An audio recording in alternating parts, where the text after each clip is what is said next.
Welcome to The Hot Switch with your host, Alli Mang, bringing you the best from leaders, comebackers, and instigators from around the world. Every episode, we put each other on the hot seat to exchange the kind of hard-won wisdom and transformative ideas that will shift your perspective and fuel your next move. This is The Hot Switch. Hello. I always love that opener. Thank you, Victor.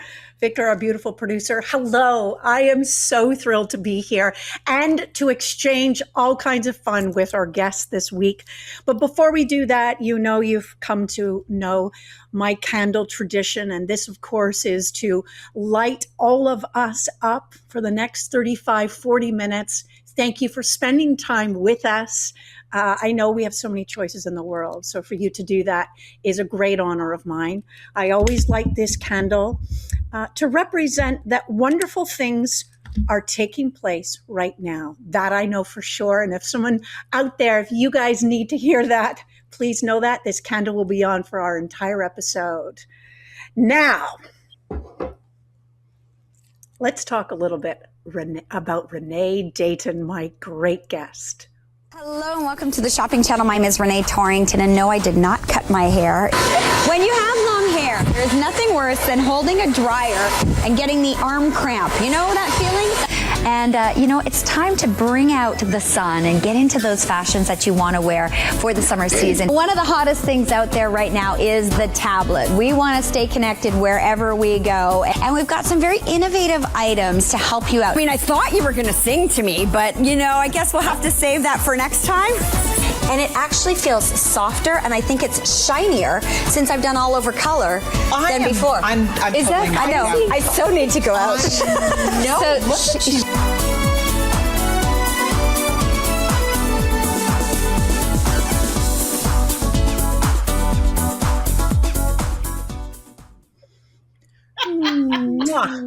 She's so much fun. Okay, we hear her indeed, but please let me just introduce her. She is a mom of 5. She just spent 20 years as the most beloved host of the shopping channel. I can't wait. She's a philanthropist. She's a producer, a director, an incredible singer performer. She's done Broadway musicals. And what can I say? Without further ado, the beautiful Renee Deighton. Oh, and I have to say, she participated in a book I did a few years ago where I welcomed over 90 people in 4 different countries. And her word was resilience. That was her power word. Renee Deighton, welcome to the Hot Switch. Hi, Alli. Nice to see you. Thank you. What an honor to be asked to do this. I just thought this is so cool. Well, I thought, considering you're just ending, your live hosting, although that's never going to end for you, but I thought, well, gosh, I think she probably needs to be on a show. I haven't even had time to miss it yet. I literally retired and then flew off to Roatan to do a spay and neuter clinic. So it's still settling in and pretty funny. I mean, I'm watching that video. It goes back over the years. And I mean, some people noticed that it said Renee Torrington. That was prior to getting married to my wonderful Tom, who I took on the name Deighton, I guess, 11 years ago now. Well, almost 11 years ago, 10 years ago. We were married almost 11. So yeah, so pretty exciting. And I'm ready for the next chapter. I'm so proud of you. It's such an exciting time. And I have to say, I believe that you are the queen of the pivot. I think every one of us as performers, for sure, entrepreneurs, but performers, because we never really know where our next gig is. And I have to tell you, Renee, you have inspired me throughout the many, many years. And you were part of my first book launch. So I have to acknowledge that too, which I didn't have a picture of, but that's okay. So Queen of Pivot, now that you are moving on, and I loved how you opened that up, tell us about the experience and what's on top of mind for you with the idea of transitioning. Well, I mean, listen, I've spent 20 years at TSC, so a part of my identity is going to change dramatically, and that's okay. I'm ready for that. Even though I've been working at TSC, I've been on the board at Unionville Theater Company, which I have been an assistant director. I've been a performer. I've sat on the board. I still sit on the board, and help with productions. I co-started a junior company there. So that theater piece is still there. And I'm going to look around because I'm so far up north and see what is closer and if there's any companies up here that need some help, because I love working with the kids. I'm super passionate about my activism in animal care. With Roatan in particular, we have an Airbnb in Roatan, and when that happened, I realized that there was a drastic need for animal welfare and well-being and education and treatment on the island. So it started off with a rescue that was abandoned, that we got over 500 animals out. It's one of the largest animal rescues in Central American history. I found a plane. We brought in a plane. We had 98 dogs on a plane. We had dogs on buses. It was a production unto itself. And the team that we put together to do that, once we closed the rescue, has been focused on spay and neuter. So we do 2 massive clinics a year. It takes a ton of planning. I have to find sponsorship. I have to find funding, which is kind of my piece, is finding the funding and the sponsorship. And we just came back. We did 526 animals in 3 days. So pretty proud of that. Oh, so I'm pretty proud of that. Oh my gosh. Yeah, you've got lots of things. What made me, so the piece on Roatan, because you inspired me and I bought a property in Roatan. It's kind of, how long have you been there, had your Airbnb there? You've got some great properties. I think we're 2021, I think, was our first year there, I believe. And it's grown. It started as one house that we renovated because it was an existing house. Then we fixed up the apartment that was underneath. We added a villa, and we've just added a studio. And it's really it's called Casa Familia, Roatan, and the family house, because for my husband and I, the idea was it was a place where families and friends could go and make memories and spend time together. And kind of with building the properties out, it's allowed larger groups to travel together. We can now get all our 5 kids plus their partners, and everybody has their own space down there. I just had a group of high school friends that all wanted to do a reunion, and they were all down there and they all had their own space. So it's become this little sanctuary and this little getaway place that we love. But giving back to the island has become a passion when I'm down there. Eventually, when Tom retires, which he's not allowed to retire for a while, I can retire. It is when Tom retires, we'll spend winters down there, and then we'll be here, the rest of the year. So that's kind of my Roatan sanctuary, and absolutely love it. Oh, goodness. Well, it is a gorgeous place. And just all jokes. Well, I'm going to bring a joke in and then talk a little bit more about your 501c3 that you're the president of, that you just talked about. I remember we always joke sort of, well, not that I'm an islander by any stretch of the imagination, but when I'm there, we have so many, when we're there, we have so many friends who are our beautiful island friends. Marion, specifically, who we both are very, very close with. And she always says, every time the animals see Renee, they run. He's coming to catch. I know. My husband says, hide your nuts. She's coming. And like, that disperse when they see me on the island. Quickly. Like, oh my gosh. If there's a spray on my property, it's going to the vets. And roosters too, apparently.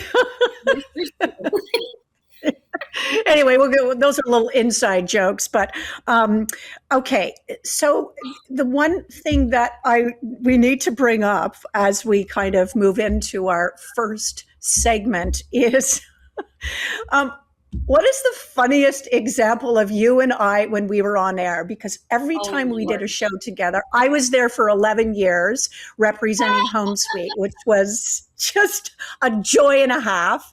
Yes. But I would like you, because I don't want to take responsibility for this. No, please, though. Okay. What is the funniest moment? Alli and I were on air together, but we've gone back for many, many years. We did theater together when we were younger. We did commercials together when we were younger. So we've known each other for a long time. So there's a camaraderie and a girlfriendness that we have. And when we're on air together, we giggle. We have all these side kind of like things in history. Well, one day we were on air and, she was on one side of the bed. I was on the other side of the bed. We were selling, I don't know if it was the sheets or the comforter or whatever it was. And I had these brand new high heel shoes on. And when you have brand new shoes, they make crazy noises, right? Well, I bent down to, I guess, show the corner of the bed and how Alli does the best bed corners I've ever seen in hospital. What do you call them? Hospital corners? I don't know. Yeah, nurses' corners. Nobody can make a bed like Alli Mang can make a bed, let me tell you. And so I was going down to show these beautiful corners and how the depth of the sheet was nice so that it wouldn't untuck when you were sleeping. And when I bent down, the new shoe kind of scraped across the bottom, and it basically sounded like I let one rip. And this was on the other side of the studio, and she totally thought that I literally let one rip as I bent down, but it was my shoe. And so in my head, I know that she thinks that I let one rip, and meanwhile, I want to go, no, Alli, it was my shoe, but we're live on TV, so I can't say, no, it's my shoe. So she's on the other side of the bed. She's laughing so hard. She can't pull it together. So then I start laughing. I can't pull it together. We have to throw to like a testimonial tape because neither one of us could stop laughing. The tears were rolling down our face.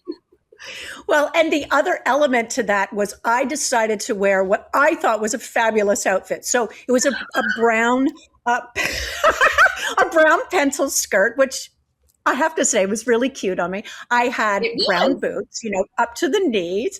And then I had a red jacket cinched with a black belt and a little ruffly white. So if you can imagine that with the fabulous and whatever. And I came on so just, feeling like I was all happening. And Renee said, oh my gosh, you look like a Mountie.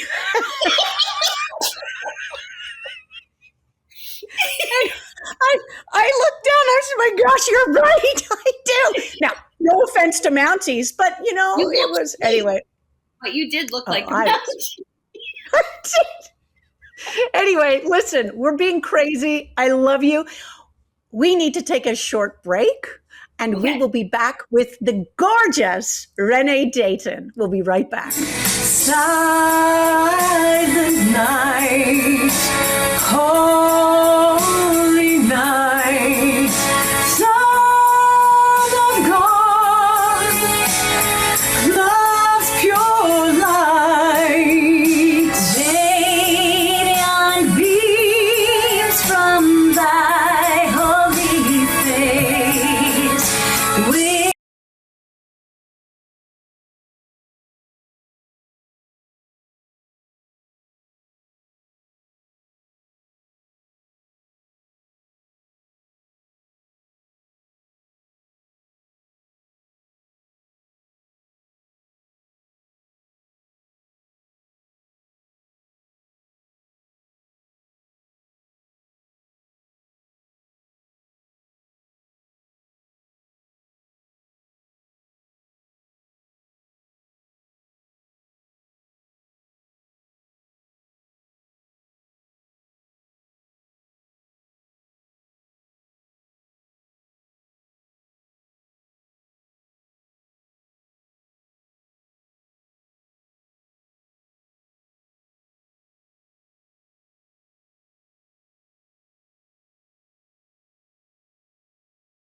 Welcome back.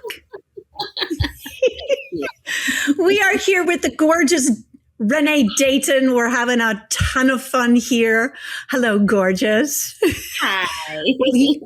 Now, Ana Lucia as well. You have done many a show with her. So talented. I'm so proud of her for bringing out her own line and what she is doing. So very, very excited to watch her succeed and, see the growth that she has done too, which is amazing. Beautiful products. Oh, they really are. And we had so much fun launching that product. Well, now we have one of our segments called Something from the Desk. Something from the desk of. I love it. I shouldn't. So the deal is, what's on your desk, darling? And share away. Okay, so I couldn't decide. One was my IFB, which is from TSE, but I figured since I'm retired, it needs to come off my desk. It's basically my molded earpiece that I wore on air for 20 years. And basically the voice of God, it hooks up to a pack, and I call it the voice of God. Our producer, our director, can talk to us in the middle of the show. So that was always on my desk. I brought it home. But the thing that is always on my desk is a cup of tea. And I think the world's problems can be solved over a cup of tea. It's my calmer. It's my, just relax and take a moment and breathe. So what's on my desk? Always a cup of tea. I love it. What kind are you? Do you have many flavors, or are you always just the one? Earl Grey, cream of Earl Grey is my very, very favorite. So, yeah. Do we put anything in your cream of Earl Grey, or is it just the essence? Milk, a little splash of milk. That's it. Oh, good. Well, it's funny. I should try the cream of Earl Grey, because I find Earl Grey, when I put milk in, which I usually do with orange pekoe, which is what I drink, or English breakfast, God knows, is when I put in milk in Earl Grey, I find it kind of smells and tastes like hand cream. Sorry. No. But maybe I'll do the cream of Earl Grey. I do cream of Earl Grey. It's kind of like, and you can only usually get it at like tea stores, or, I get it at David's Tea, but I know a couple of grocery stores will sell the cream of Earl Grey specialty. And that's the one. Or if you go to a tea shop, they'll have it. There you go. You heard it here first, people. Okay. Our next segment, which has become very, very popular with so many people. And I thought today, usually I'm the one who does it only, but we're also going to invite you to do that. So Today's segment of Alli's performance tip of the day.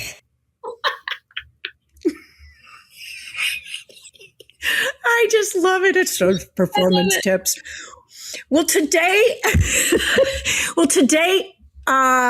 the time already on? Oh, darn the luck. I got 48 seconds. Today I've been noticing people walking a lot more. Obviously, the weather is nice. People are walking, and so many people have the worst posture. Ladies and gentlemen, you are teaching your body to not stand up straight. You're actually teaching it, giving it memory to be hunched over. Now, here's my little tip for the walking and running and all that stuff, but walking, because we all do it. And that is because you're going to get an ab workout as well. Think of yourself doing, for the ladies specifically, Kegels. So tuck underneath and walk that way. It's great for your back. It's great for your core. And it's not like, oh my God, just think of it that way. Walk straight and do Kegel, and always, because you need to strengthen your core. Done. Okay. I love that. Are you ready, Renee? Yeah, sure. I did not know this one was coming, but I've got it. I know you too.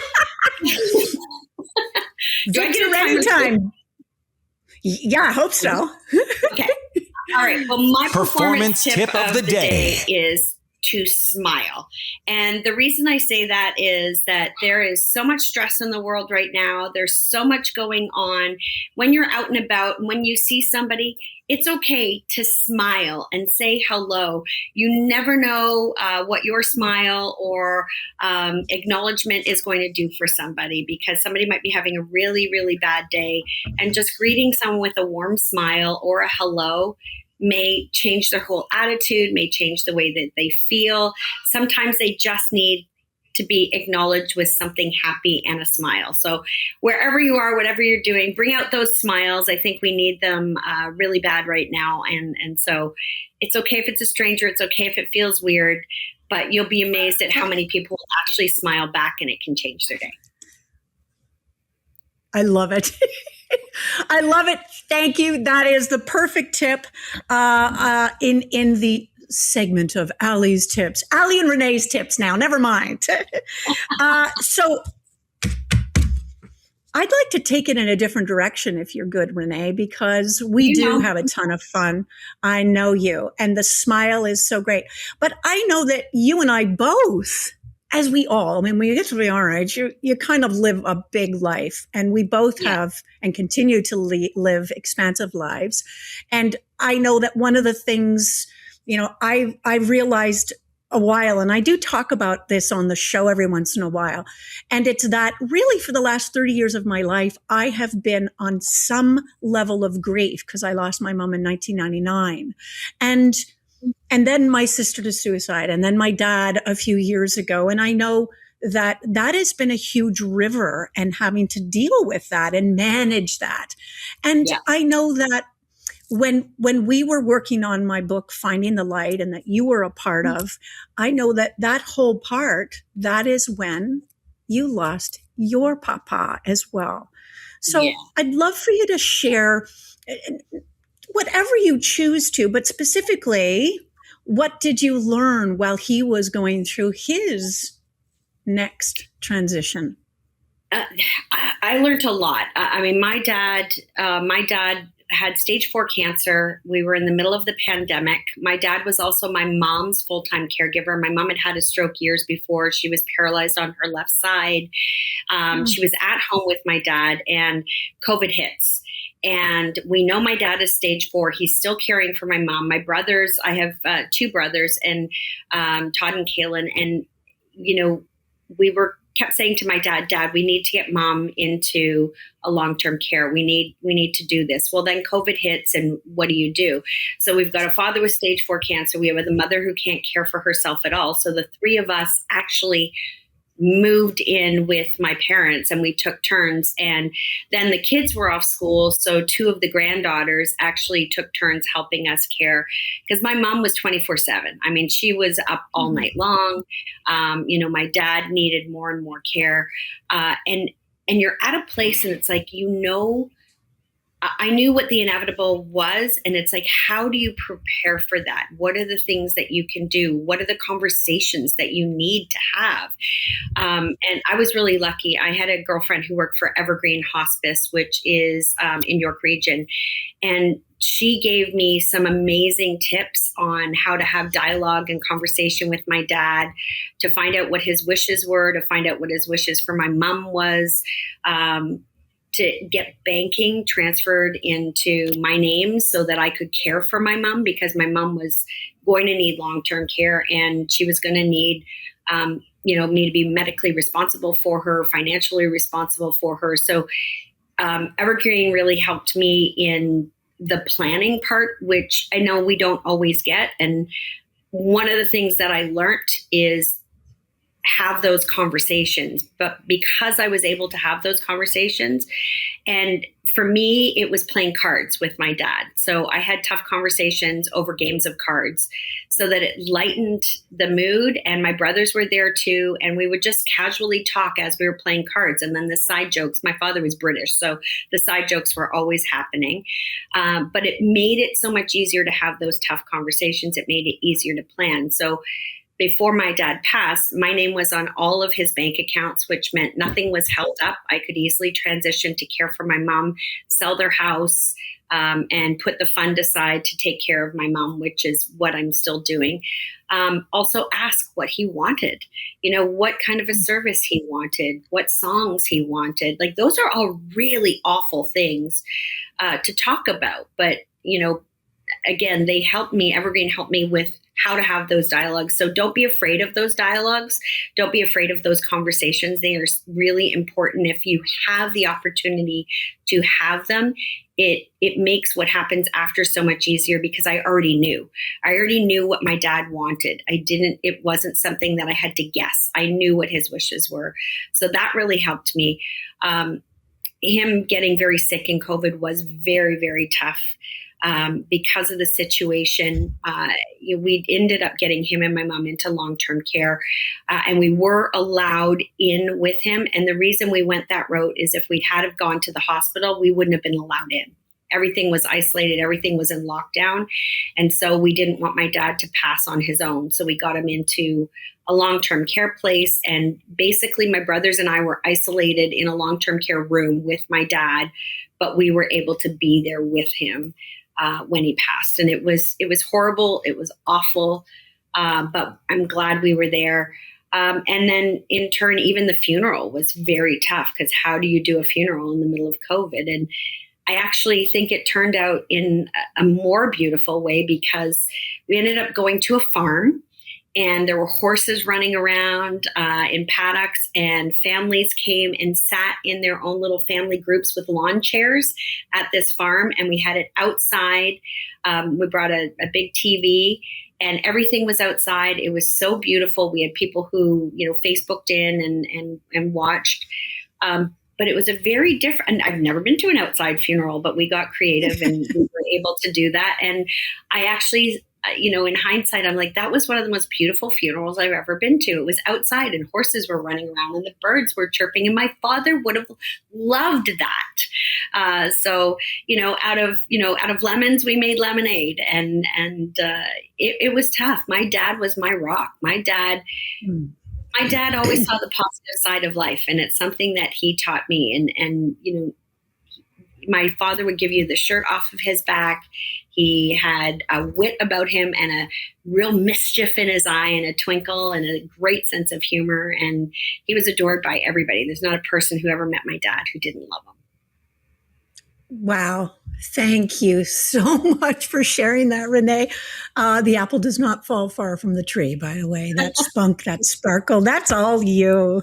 I won't share much because this is your story, but I have to tell you, my dad also had stage 4 cancer. He died in January 2022. So it was, not too further on, just after your dad. And in Canada, as you know, but many people around the world may not, Canada has what's called MAID, medical assistance in dying. And my dad chose that route. Now it's not just, you have to choose, you have to show it's a massive process. The panel. It is a massive process, a panel of 4 different doctors in separate different occasions that you are of right mind and all of these things. And it is a big process, but that's what he chose to do. And I'm telling you, it was one of the most beautiful experiences of anyone's life who's in that room. And I'll just give you a little glimpse. He had a beautiful condo right on the lake. So it was just a gorgeous day. And he went around sort of the room, and this isn't morose, so don't worry. It's beautiful. And he told each person what made them special and why the world still needed them.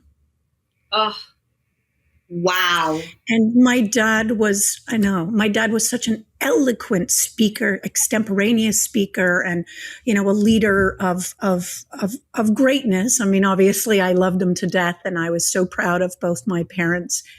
And I was the last. So he started on this side and went around and really looked at each other's. I mean, it was quite something. By then he was singing German songs more than speaking. So the fact that there was a lucid time for him, and it was literally his last moment. And again, this isn't morose. This is part of this is part of life.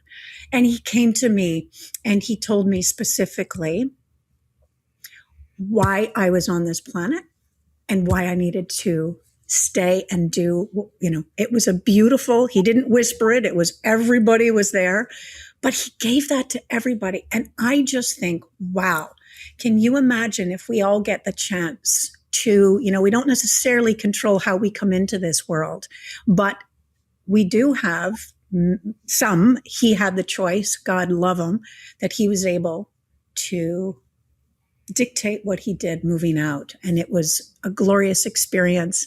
Not everybody can have that, but I see the transition of death. I see death as a birthing in. I really do. They're very similar in many respects. There are contractions. There are moments that are very difficult. And that's what I wrote my book about so many years ago that I'm rebooting. So thank you for sharing your story. I love it. I love it. I love it. Well, Okay. And just generally on that, I know your dad, and I know your dad's love and respect and how proud your father was of you. I mean, I've got to spend some time with your dad, and I've never seen anyone more proud of their daughter than your father was of you. So I know you know that. Thank you, hon. Thank you. It does mean a lot to us, doesn't it, to have the people we love also be proud of what we're doing. 100%. I would love to take a total different beat all of a sudden, if you don't mind, because to transition out of this one, I've got to call all the ladies right now, whoever's listening, particularly the ones who have a little more experience in their lives, like a few more, rings around the tree. I have to give a shout out to, it's called Beauty from Bees. And this is magnesium oil. There it is. Okay. And it doesn't have a scent. And I sprayed on my my décolleté. It's not necessarily that it's going to change anything, but guys, I'm sleeping like a little baby with this. And I absolutely love dogs are going crazy. That's okay. Well, the dog, obviously, we're going to have to see this dog. Can we see the dog? And this is also a Canadian product. And the other one, same, it's Beauty from Bees. It's a body serum that I am going crazy for. So I needed to shout out, they are a Canadian company and they're based in Alberta. And I'm going to find them and I'm going to tell them how great their product is. And hopefully you'll hear more about that. Renee, have we lost you to the dogs? The dogs, there's somebody walking by in front of the house and he should be gone in a second. I'm so sorry. We're doing It's all good. They're guarding the house. I love it. I love it. I'm laughing because I have something on my bedside table that when you said magnesium, I have a magnesium as well. And this is from Nakery. It's obviously a brand we carried at TSE, but this is like, so you rub it on your legs, your feet, on your body. It's a body butter, but it's got magnesium. It's got valerian root. It has arnica. It has melatonin in it. So this is something you don't ever put on during the day, but it helps you sleep. And so the magnesium, the arnica, the valerian root, and the melatonin help go into your bloodstream really fast. And this is like my new favorite thing because I don't know about you, Alli, but when I lay down to go to sleep, there's 10,000 conversations going on in my head and they won't be quiet. They need to just rest and calm and stop talking. And they talk in my head. It's like, you need to do this, you need to do that. And I'm sure many women will agree that it's exactly the same. So this is one that has really helped me just, calm and go to sleep. So yeah. There you go. Well, I'm laughing that you with magnesium. Magnesium is so big especially for women over 50. Well, and we're not yet, obviously, but no, I don't care. I'm celebrating. I am turning 60 very soon, and I'm very, very excited about it. In fact, your husband and I, don't we share the same birthday? I think the 23rd, right? Oh, yeah. So I'm one day later, but yes. Yes, my husband's so that's kind of fun. We're both turning 60. I know. Love it. You're not there yet, you little youngster, you. I'm not that far behind you. Well, not that far. Okay. That's so fun. Okay, before we kind of wrap it up, because I have our last segment, which I love as well. Do you have anything on your mind you want to talk about or bring up, or just, the floor is yours for 2 minutes. I would just like to say I'm also a Cushing's disease survivor, and my advice to anybody is listen to your gut, listen to your intuition. If you know that something's wrong, don't be pushed aside. I would have never found my tumor if I hadn't have, listened to my gut and said, there is something wrong with my body. This is not who I am. And thankfully, my tumor was evicted and I am healthy and good and strong. But I think we know ourselves and we know our body, and the system sometimes gets overrun. And if you know there's something wrong, follow it through and make sure that you advocate for yourself. So that would be the one thing that I would say health-wise, as we get older, is make sure you are advocating for yourself and your health and well-being. Nobody knows your body better than you. Thank you for saying that. And you've made me, I think we have another minute, don't we, on that? It doesn't really matter. But listen, you remember, because I remember your Cushing's, and a number of years prior, you remember that I had an orange-sized tumor in the mesenteric wall of my small intestine, which, let's just say stomach it's not the stomach, but it was much easier because people get lost. Did you name it? Fred. Fred? My tumor was Gilbert. From Anne of Green Gables? It was the size of a grape. Well, Gilbert, it was the size of a grape. You know that book, Gilbert? So Gilbert needed evicted. That's very funny. Yours was bigger and than I'm going to Fred. tell. Well, mine was literally that big, but I'm saying it because, Renee, I didn't do any of what you're suggesting. So this was in 2010. And I always suffered from, stomach cramps. I was one of those. I'm not one of those, but I definitely always suffered from some type of doubling over. And I remember that particular day I was running an event. It was a trade show. It was a week long. I was the manager of it. And I got another attack, which happened a lot. So I remember I was at the top of the stairs, and we always had night police officers watching, because it was a 4-arena event, just, doing surveillance over the night so that things were, and I basically had to relieve them and open the doors, as it were, and I couldn't move. And so I sent James the keys. I sort of threw them down the stairs as he was catching. He said, yeah, I'll get it. No problem. James is my partner. And anyway, later on, when he came back, I'm still doubled over. He said, we have to go to the hospital. And I went, well, I guess so. Maybe it's an appendicitis. Anyway, it didn't turn out to be that at all. And it was very serious, and it needed to come out then. And right away, we actually were shipped to a Toronto hospital because where we were was just, we went to a Toronto hospital anyway. And thank goodness that I was there to get that evicted, as you say, because it ended up being benign, but they didn't know. And because it was an area of my body that was in the mesenteric wall of the small intestine, it moved. So she said, we're going to go in this way, but if it's not there, I'm going to have to make a big incision. And in fact, they had to. I had 70 staples, and it was a big surgery, and it took me a year to get over. So I love you, Renee, for giving us that advice. And from now on, I do listen to my body.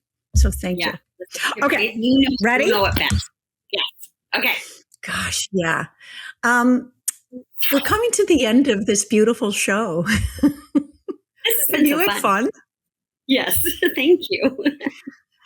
Well, as James Lapine, and of course, this particular tradition started much further before James Lapine at the Actors Studio. Lipton, rather. Lapine, I always give him credit, but it's Lipton. And he would always, at the end of great interviews with actors, would ask them the 10 questions. And I have a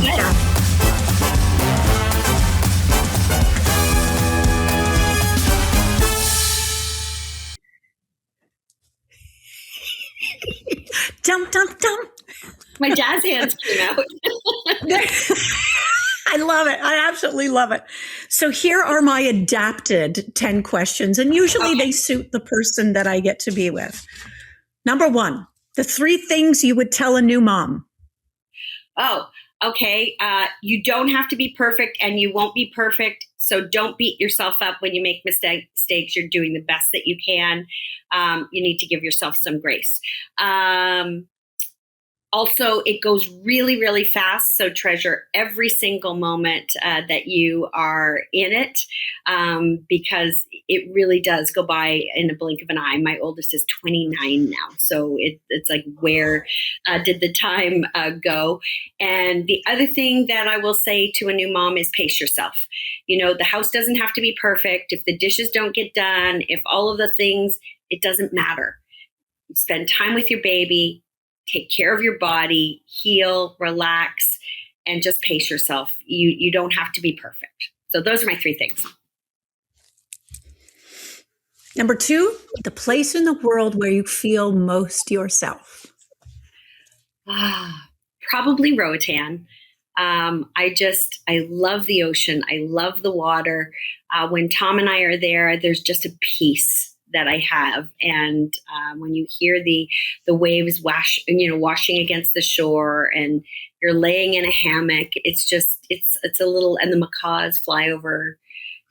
It's just perfect. I don't have to put on makeup. I don't have to get fancy. I just get to relax and be myself. And so Roatan.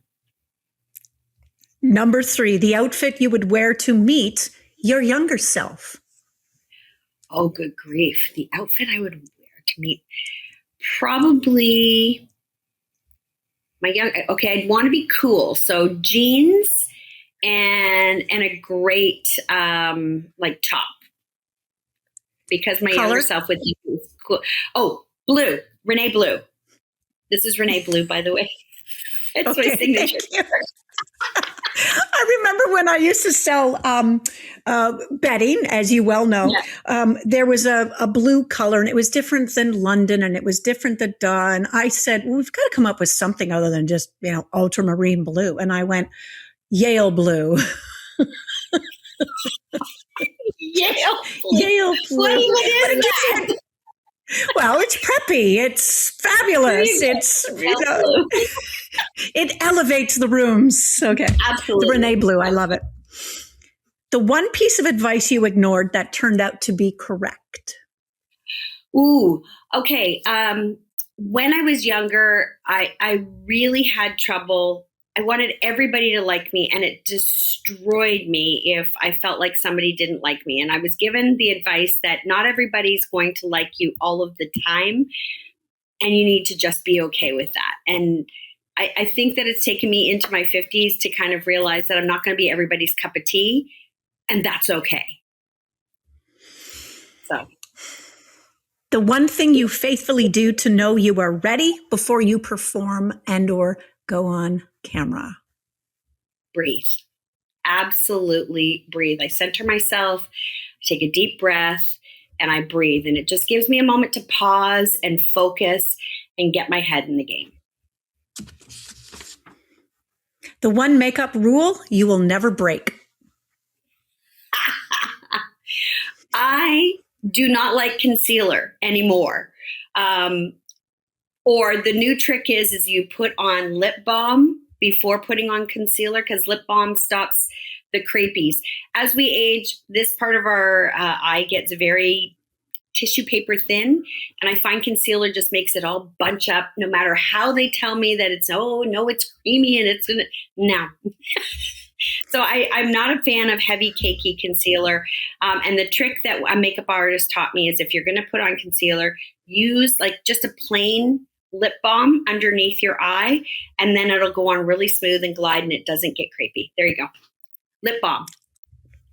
Another tip by Renee. Love it. I actually used to use Preparation H underneath my eyes, and I felt that was a little bit glossy, and that was to bring down the swelling. And then I would sort of, then blend the makeup in. Wow. Anyway, it's not about me. Okay. Okay, number 7. We're almost there, guys. Victor, stick with us. What Broadway show and part would you still want to play? Oh my gosh. Okay, Les Miserables. Absolutely Les Miserables. And Fantine. Absolutely would kill to play Fantine in Les Miserables. You should hear her sing I Dreamed a Dream. Just saying. Come down to Roatan, karaoke. You will hear her sing I Dreamed a Dream. The moment your cause first chose you. Oh, okay. So my biggest cause, of course, is the animals in Roatan. And I walked into a rescue that was abandoned, and I saw the state that the animals were in, without food, without water, in filth and squalor. And I couldn't not do something. So I stepped there, I looked, and there was nothing, there was no choice. There was no choice. It had to be something that I took on. Your favorite quote?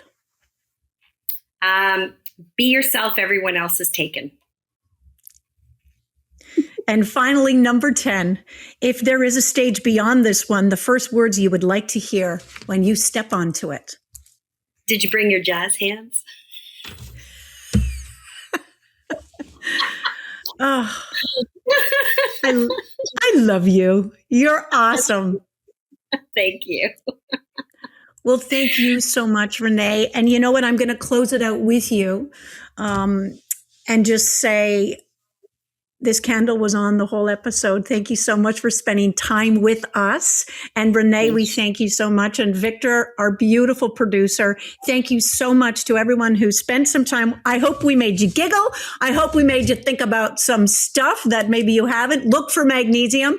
And at this moment, I'm going to blow this candle out. And this concludes our episode. Renee Deighton, thank you so very much. Thank you for having me. Love you. I love you too. Bye-bye. We'll see you soon. Thanks for joining us. Hi, Alli Mang here. I gained 35 pounds a few years ago and I couldn't get rid of it. I did the usual, including intermittent fasting, a trainer, and even cut down to 1,400 calories a day. Nothing seemed to budge until a friend told me to try Make Wellness. It's bioactive plant-based precision peptides that signal to your body at the cellular level what to do. Burn fat, curb cravings, preserve lean muscle. Well, the first product I tried was lean, and that was the turn. I lost the weight, and the best thing is I'm keeping it off with no worries. For 15 years, I sold products all over the world on live shopping. Hundreds have approached me to talk up their products. I've said yes to a handful. Make Wellness is one of them. It's time to switch it up.